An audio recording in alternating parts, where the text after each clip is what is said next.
Welcome to the party, pal. Your friendly neighborhood Master Chaos back with you once again for part 5, Baby Jive of Severin's All the Haunts Be Ours box set. Today we're going to be talking about two films, one a feature, one really a TV, movie, short film kind of thing. Both very unique, one very weird, one very great, but you'll have to stick around to see which is which, and which is which, because I guess we're not dealing with witches and witchcraft this time around, but it's, it's in the ether. Back from the dead.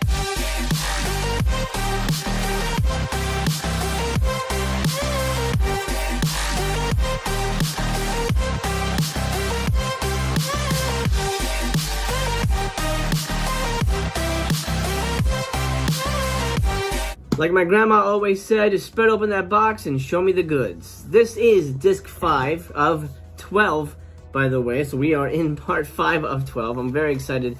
We haven't even really gotten to the middle of this entire series, much less this box set. We've barely scratched the surface. Today we're talking about two films, Lake of the Dead and the Tilbury. Lake of the Dead is a feature. Tilbury is a short, in my estimation. I am not 100% sure, but I believe it might have been a TV movie. For intents and purposes, for me, it is not a feature. So do keep that in mind. But Lake of the Dead kicks us off, so let's start there. What the hell is Lake of the Dead about? A writer and his group of friends head to a cabin near a secluded lake, only to discover that the brother of one of the women in the group has not only gone missing, but is suspected of committing suicide. This mysterious suicide is linked to a local legend of the ghost of a man who committed suicide after killing his sister in a fit of rage, and what follows is an Agatha Christie-style murder mystery that feels more like Sherlock Holmes than a folk horror tale. Lake of the Dead is a fast-moving and ingeniously plotted whodunit that, I'll be honest, doesn't 100% fit in with a folk horror box set because it's not really about folk horror in general. This is pretty much a cut-and-dry 10 Little Indians type of murder mystery, but it's still a damn fine picture, and I highly, highly recommend you watch it.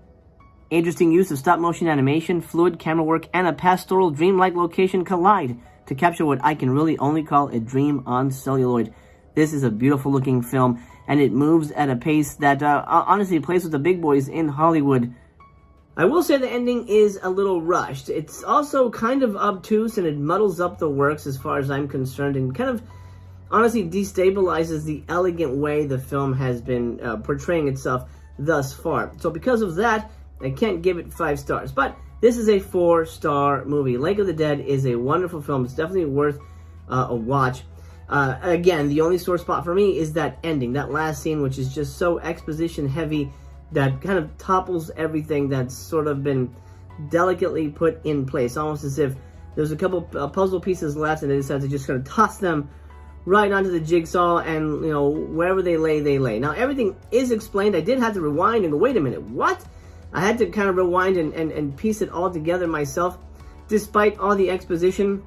But I think the way it was delivered was not 100% clear. There was a lot given to you in that last scene. You're like, wait, what? Wait, huh? Wait, how the? Oh, what? It's one of those things. But while that isn't perfect, the movie leading up to that is quite wonderful. So 4 stars for Lake of the Dead. I do highly recommend it. This is a wonderful film, but keep it in mind, this is not a folk horror movie whatsoever. There's hints to a ghost and things like that, like a haunted lake, but it's not a horror movie like some people might come in expecting. So keep that in mind. If you're okay with that, I think you're gonna have a good time. If you like murder mysteries like Agatha Christie, Hercule Poirot, that kind of stuff, you're going to dig this one, because this one is all about that, and the characters are good, the writing is good. The ending, for me, I think, stumbles. But beyond that, great movie. Let's talk about the special features. Not much to speak about in terms of features, but you do get a commentary track with Jonathan Rigby and Kevin Lyons, a pair of Brits who provide some rich, knowledge-heavy commentary in their dulcet, proper tones. Jonathan Rigby is somebody you might be familiar with. He did write the book on Christopher Lee for the Eurocrypt of Christopher Lee. A very good commentary track, definitely worth a listen, especially if you want to know more about the film and sort of the backstory on it. I really enjoy listening to these guys. It's almost like ASMR, to be honest. Next up, the Tilbury. Now, I forgot to mention, Lake of the Dead runs 1 hour and 16 minutes. The Tilbury runs 56 minutes. That's not a feature as far as I'm concerned. That is a short film. And thank God, honestly, thank God that it was short, because this was kind of a chore to watch. This is a fucking strange little head scratcher of a movie based on a very, very obscure little folkloric item that honestly makes about as much sense as anything in folklore, but that's not saying much. Let me introduce you to the Tilbury. This Icelandic legend is about a magical imp that is made by women from the remains of dead men. Back in the foraging days, women would conjure a Tilbury when they needed help gathering things to survive the winters. This is the bizarre plot of our premise, for better or worse, and I have to say it leans toward the worse for me.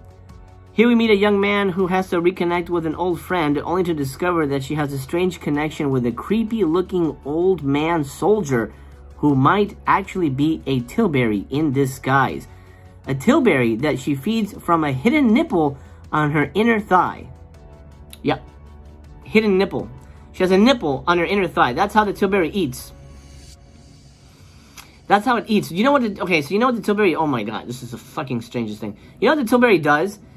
It goes out and drinks milk from cows. Then it comes home to its owner, its creator, and says, "Hey, mommy, I've got a full belly. I've got a full belly of butter." And then it vomits, a la Reagan, this green butter into a butter churn, and then that's a good thing. That's a thing that the owner wants. Tilbury vomited butter. Man, Iceland really needs some better folklore. This could have been an effective, creepy movie, but there's too much downtime dealing with the characters on different quests that to me just water the damn movie down. We don't have enough runtime to spend on these different things. Let's focus on this creepy little fucking imp and what the hell is going on. Somehow the summoned Tilbury becomes an enlisted officer in the British Army, and that's never actually clarified as to how the fuck that happened. Honestly, none of this makes any fucking sense, and maybe it's not 100% supposed to, but that bullshittery, to me, is what pushes audiences away. This movie was complete nonsense, and not in the whimsical kind of nonsense.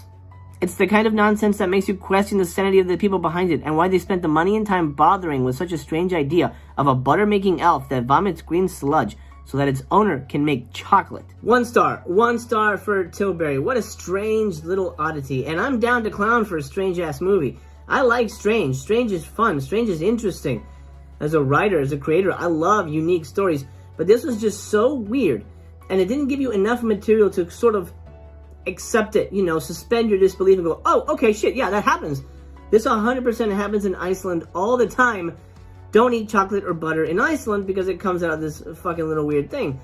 But the movie just doesn't really fill in the blanks for you, and what it does spend its time on is honestly completely boring. I would categorize it as a short, and if you're skipping the shorts, you're not going to miss anything with the Tilbury. What I do recommend, though, in the box set, you have the original Tilbury story, and that's way better. If I had not read that short story in the book, I would be even more confused with this damn movie. Even more confused. So I suggest you reading the story in the book, and the movie, it's, if you're a completist, you'll watch it anyway, regardless of what I say, but I would leave it. If you're looking for a deciding factor, skip it. Let's talk about the special features, which, by the way, if you're going to skip the movie, you're going to skip them too, but we'll talk about them. First up, you get a moderated commentary with the director and the screenwriter. It's in English, heavily accented, of course, but it definitely clarifies a few things. Next up is a featurette titled With Enough Tilbury Butter, Anything is Good, which I find hard to believe. This is an interview with actor Carl August Olfsson, runs about 6 minutes, and Carl was the titular Tilbury in the film itself. Next up is a 3-minute featurette titled A Boy from the Country, which is an interview with Christian Franklin Magnus. Christian played the lead in the film, and he speaks very briefly about the making of it. Then we get a 34-minute long, unlisted short film titled White Spot in the Back of the Head. This is an artsy-fartsy experimental short film that was the director's student film, and boy does it look and feel like it. I honestly found it very hard to follow, even at 34 minutes long, because it was just full of pretentious junk that had me rolling my eyes until they hurt. So I would skip it. Lastly, and completely unnecessarily, you get a 4-minute featurette titled The Moon Fades, Death Rides. This is an interview with the director all about the short film, White Spot in the Back of the Head. It's funny that the shortest film on here gets the most special features. I would have loved some more supplementals for Lake of the Dead, but it is what it is. I'm sure Tilbury has its fans. I'm not one of them. Okay, that's a wrap on Disc 5, Part 5 of 12 of my deep dive into this box set. My friend, thank you so much for joining me. I hope you're enjoying these.